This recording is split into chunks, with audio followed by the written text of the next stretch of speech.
Muy bien, ya tenemos en línea, gracias por atendernos, señor ministro, al señor ministro de Justicia, doctor Fausto Alvarado. Ministro, ¿cómo está? Muy buenos días. Buenos días, José María, buenos días al señor León Trata y a todos los oyentes de RPP. Muchas gracias por atender nuestra comunicación. Bueno, de rigor, su comentario por lo declarado desde Japón, vía un audio por el ex mandatario Alberto Fujimori, mientras paralelamente aquí parece se acelerarían las medidas tendientes a lograr su extradición. ¿Qué puede comentar, ministro? Bueno, creo que hay que verlo en ese contexto y en ese tiempo, ¿no? Ya el momento en que oficialmente se va a pedir la extradición al gobierno japonés, obviamente trata de llevarlo al terreno político, y creo que ahí está toda la razón de una declaración de esa naturaleza, que tenemos que verlo de esa manera, pues también lo podríamos tomar también como una forma, con un poco de hilaridad, ¿no? Cosas que ya cuando no hay argumentos empiezan a divariar las personas, porque si lo viéramos con un poco de seriedad, podríamos también decir en el plano jurídico que es una incitación a la rebelión, porque eso significa un golpe de Estado, y yo no sé cómo le caería al Parlamento japonés que tomaran conocimiento que desde su país una persona alienta una situación de esta naturaleza. Pero creo que es un medio de defensa de pretender llevar al terreno político lo que es algo netamente judicial y policial. Ahora, bueno, lo que el expresidente Fujimori está tratando de promover parecería ser una analogía entre la ingobernabilidad que él sufrió hasta el 92, que lo llevó a cerrar el Congreso, y la ingobernabilidad actual del presidente Toledo, que podría llevar a un nuevo autogolpe, y con eso él quedaría más limpio. Parecería que él quiere que se entienda este paralelismo. ¿Cómo le explicaría usted a la opinión pública la diferencia entre la situación del 92 y la situación del 2003? Yo creo en la voluntad misma del gobernante. Las vocaciones de ambos son totalmente diferentes. Toledo tiene una vocación y una concepción de la política de manera democrática, es decir, utilizar como herramienta de gobierno la democracia. Y eso pasa por el equilibrio de poderes, y eso pasa por la representación del pueblo y no sustituirla. El Congreso no es pues ni el local ni la institución propiedad de quienes están actualmente elegidos, sino que es del pueblo. Claro. Y es su representación. Entonces, ¿qué cosa es decir? Que el pueblo no tenga representación y por lo tanto lo tengo en mis manos y hago lo que creo conveniente.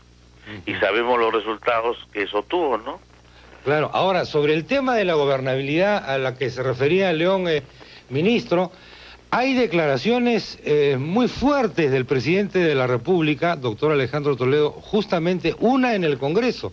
Él está hablando de que hay una conspiración, luego al día siguiente habló de terrorismo blanco y dijo que había una conspiración mediático-política, delincuencial, etcétera, entre periodistas que estaban asalariados o que estaban recibiendo o estaban alquilados, empleó la palabra, de parte de grupos que están sometidos a la política o a los juzgados anticorrupción.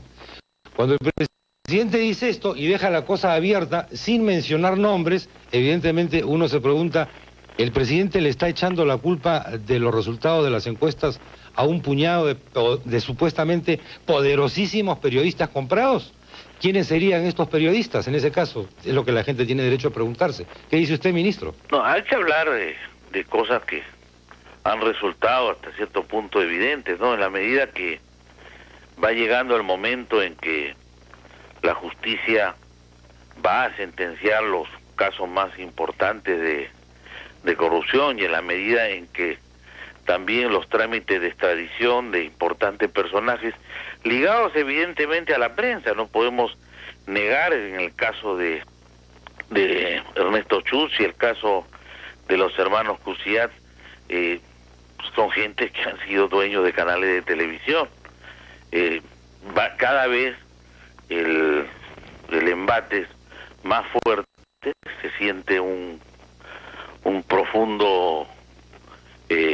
profunda intención de desprestigio del presidente, que se ha manifestado de diversas maneras a través de todos los años de gobierno, y que probablemente está personalizado en esos casos concretos. Que no son, usted mencionó a personas que no son periodistas, pero el presidente se ha referido a periodistas supuestamente alquilados, empleó la palabra.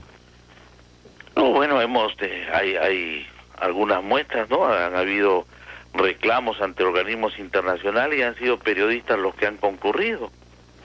Entonces, no vayamos más allá de un asunto que es una sensación personal que el presidente tiene, y que obviamente en el Perú todos nos conocemos y sabemos de la respetabilidad de todo el periodismo, y hay momentos en que hay excepciones donde muchas personas han sesgado su opinión. Ahora, creo que usted es uno de los ministros que más rápidamente ha resuelto una huelga en su sector. Eso de alguna manera ilustra una capacidad de reacción rápida y eficaz para resolver los reclamos del sector justicia. Sin embargo, la pregunta sigue siendo ¿por qué hay necesidad de llegar a la huelga? Ustedes han resuelto la huelga en 2 días. ¿No era posible tener resuelto eso antes de la huelga? ¿Por qué tenemos que estar presenciando todo el tiempo estas huelgas? Y a diferencia del caso suyo, que lo resolvió muy rápido, en otros sectores son muy prolongadas. Con 53